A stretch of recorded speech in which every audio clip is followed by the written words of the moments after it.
want to give you a brief word from Jeremiah chapter 29 to encourage you to plant your roots in the community that God has placed you.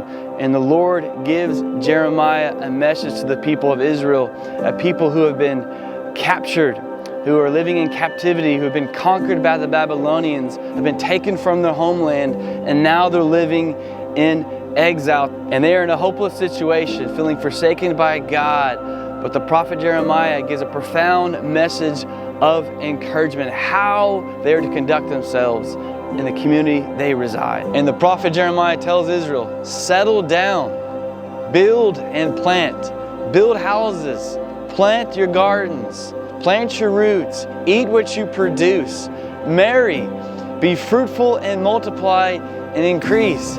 And they were to seek peace and the welfare of the community, a community that was far from home.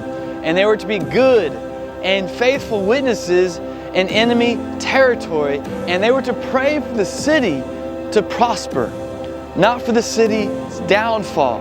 And they were to do this for an empire who had captured them, defeated them, and this is how they were to conduct themselves while in exile in a foreign land.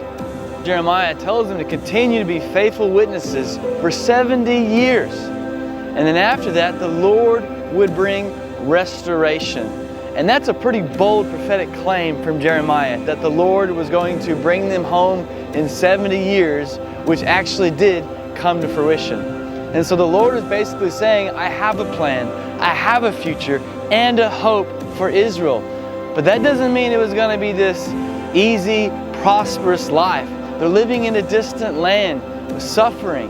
And so they would have to settle down, plant their roots in the community where the Lord had them for 70 years. And for many, that meant their entire life.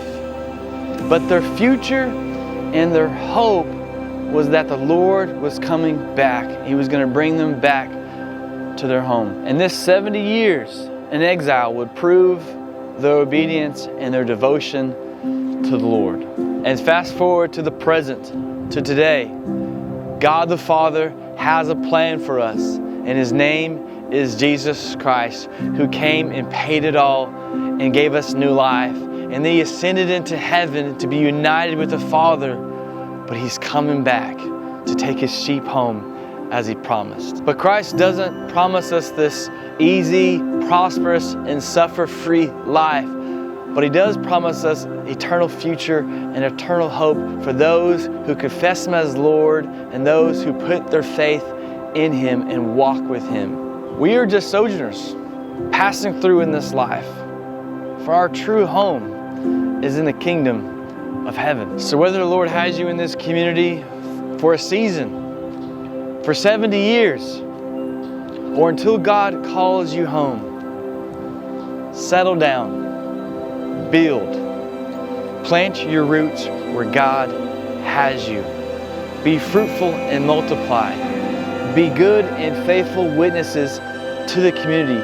Seek the welfare of the city. Pray for the city to prosper. And if the church rallies together and is living out this passage, is fully devoted to the church and Christ and living for Him, the city is going to prosper. The community is going to prosper. I challenge you and I implore you to honor your life to the Lord as Israel did.